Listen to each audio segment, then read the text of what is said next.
El Museo Nacional de Arqueología, Antropología e Historia del Perú está albergado actualmente en la Quinta de los Libertadores, ubicada en el distrito de Pueblo Libre, justamente en la Plaza Bolívar, enfrente de la municipalidad. Muestra de detalle la vida de Simón Bolívar y del general Don José de San Martín, además de una exposición de la época colonial que tuvo el Perú.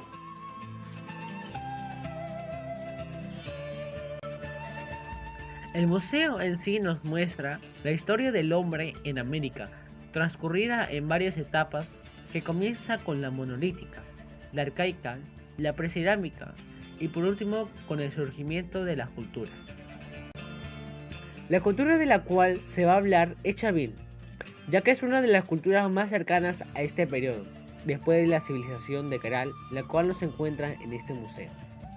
Empezamos por la estela de Raimondi. Esta fue hallada en Chavín y fue usada como una mesa por el gobernante de aquellos días. La imagen que tiene se asemeja al dios Huiracocha de la cultura tiahuanaco, ya que también sujeta dos bastones. Aquí observamos dos estructuras más de esta cultura. La cabeza clava, una de las más representativas de esta, y el oblicuo de Tello, el cual alberga varias formas de animales. La siguiente cultura que vamos a mencionar es Paracas, antecesora de Nazca. Entre sus grandes obras ha sobresalido los fardos funerarios, en el cual se enterraban al muerto, dentro de sudarios y en posición fetal. Al lado de estos se les colocaba objetos y comida de valor que según ellos pensaban que después de la vida los iba a... Estos se podrían encontrar ya que se les ponían flechas largas que mostraban su ubicación.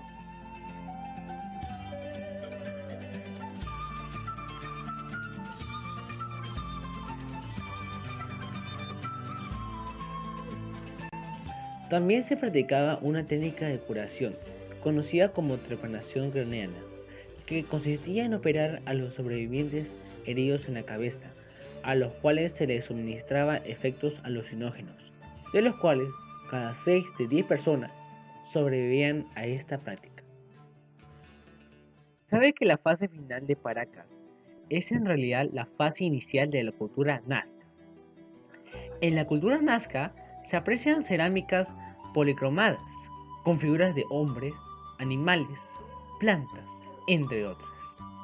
También está la cultura vico, con cerámicas de uso doméstico y uso ornamental. Igualmente, la cultura moche concedía cerámica para los muertos, en lo que se plasmaba su mundo religioso y cultural. Finalmente, observamos a la cultura lima con su cerámica característica de representaciones de peces y serpientes entrelazadas. En el caso de las culturas moche, lima y nazca, se sabe que fue por causas climáticas. En cambio, se desconoce la desaparición de los vicos. El Imperio Wari estuvo presente durante la existencia de los moches y los nazca. Tenían hoyos especiales, en donde se ponían ofrendas al dios de los báculos.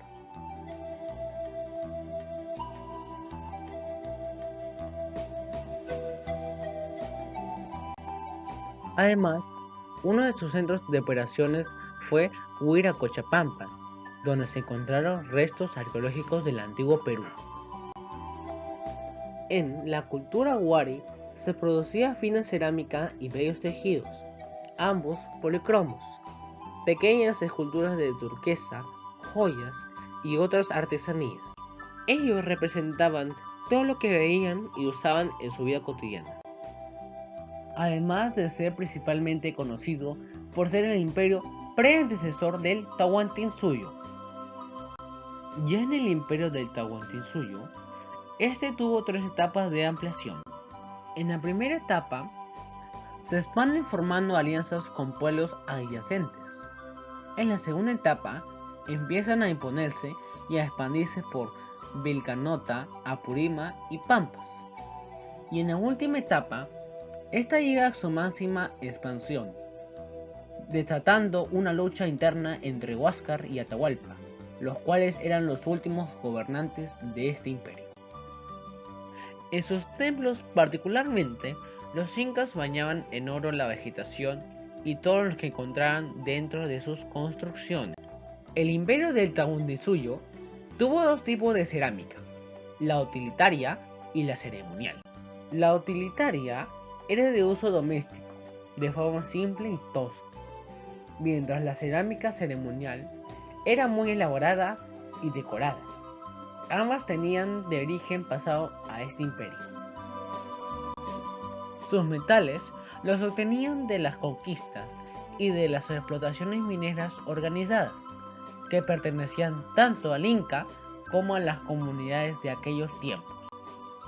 Cabe destacar que los metales preciosos, como el oro y plata, eran utilizados para objetos bellos. Los quipus fueron usados por el imperio incaico. Antiguamente se creía que era una forma de contar, pero en la actualidad se sabe que estos no fueron creados con ese propósito. Más bien, se piensa que era una forma de mandar mensajes. Con este último imperio, terminan las culturas que se formaron en nuestra historia. Ahora les hablaremos un poco sobre la Quinta de los Libertadores. Aquí vivió el penúltimo virrey del Perú, Joaquín de la Pezuela, el cual decoró de acuerdo a sus creencias religiosas, creando un oratorio dentro de la quinta. Este escritorio es de la época en que vivió el general Don José de San Martín.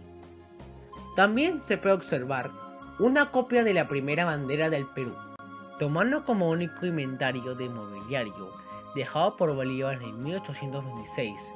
Se recrearon algunos espacios como el dormitorio, despacho, comedor del Libertador y el salón de las tertulias, donde se significaban las conversaciones culturales y políticas propias de la época.